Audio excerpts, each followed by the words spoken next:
Here, Sir Alfred Sherman, a former advisor to Mrs. Thatcher, started a new row tonight when he said young people in the SS were as much victims of Hitler as the Jews. He was defending his invitation to the French National Front leader, Mr. Jean-Marie Le Pen, to Blackpool during the Conservative Party conference. Today, Mr. Tebbit, the party chairman, called on Mr. Le Pen to stay away. Jean-Marie Le Pen, fiery leader of the French National Front, has come under fierce attack from all sides after last week dismissing the Holocaust as a detail in the history of the Second World War. Monsieur Le Pen says his visit to Blackpool will go ahead. His deputy has called the hostility of the Conservatives to the visit a gross political misjudgment. Le Pen's remarks have sparked angry protests in Paris. That's caused concern here of similar scenes in Blackpool.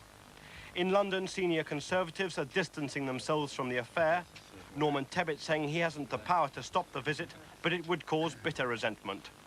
I don't think that we require any outside agencies such as Monsieur Le Pen to generate thought amongst Conservatives. I think it may generate a good deal of anger amongst many Conservatives, particularly Jews, who do resent Monsieur Le Pen's attitudes. The embarrassment is heightened because it was Sir Alfred Sherman, formerly a top advisor to Mrs. Thatcher, who extended the invitation and is still defending Monsieur Le Pen's politics. Many of his ideas are valid. Therefore, I want to get him into the mainstream of politics and make sure he isn't marginalized and pushed into a corner where he creates the nucleus of a fascist movement. In other words, don't let the genie out of the bottle when you're never sure how you can get it back. Monsieur Le Pen will be barred from the conference hall in Blackpool and denied any official recognition, but his very presence will dismay the conference organisers. In Lebanon, the warring militias have begun a 3-day ceasefire so that doctors can vaccinate more than 300,000 children. The vaccination campaign, which is backed by UNICEF, will protect children against 6 diseases, including polio, TB, and measles. Doctors expect to save the lives of at least 100,000 children under 5. It's the first vaccination campaign in Lebanon since the civil war started 12 years ago. Here, the infighting among the Social Democrats broke out again today over the negotiations with the Liberals. The party's president, Mrs. Shirley Williams, was almost stopped from running the National Committee's meeting, which she said was pretty sour, and stayed in charge only by giving her casting vote to herself. During the SDP ballot in August, which went 57 to 43% for merger negotiations to start, there was talk about the improper use of party membership lists. Today, well in advance of the next ballot, David Owen and the anti-mergerites asked for the full party lists to be made available to both sides. But the pro-merger camp refused, suspicious that Dr. Owen wants them for anti-merger fundraising now.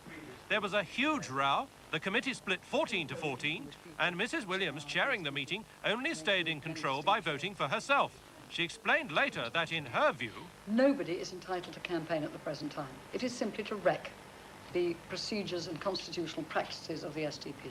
But tonight, SDP MP Rosie Barnes, one of the anti-merger members of the committee, claimed that the pro-merger side had themselves already broken those rules. Well, they've already mailed at their own admission approximately 2/3 of the SDP membership. And so our view is they can communicate with those people by phone, knocking on their door or write to them whenever they want. In the interest of fairness, we should be able to do the same. The goings-on over the lists rather overshadowed the fact that the SDP picked a team to negotiate with the Liberals today. The simple announcement of the names in marked contrast to the Liberals' lively and keenly fought election to fill most of their places last week. But SDP leader Robert McLennan said this evening the party hadn't ignored its grassroots. Names had emerged after wide consultations. Michael Brunson, News at 10, at SDP headquarters. Viscount Linley, Princess Margaret's son, was disqualified from driving for 6 months today. Lord Linley, who's 25, admitted doing 98 miles an hour on the M4 near London. He's thought to be the first member of the Queen's family to lose his licence. The main news again, a British tanker registered in Hong Kong, the 57,000-ton Gentle Breeze, has been attacked and set on fire in the Gulf, and 2 of the crew are reported missing. In a radio message to Lloyd's of London, the tanker said it had been attacked by an Iranian missile boat off Iran's Farsi island. And President Reagan has told Iran it has 24 hours to accept the UN's call for a ceasefire or face an international arms embargo.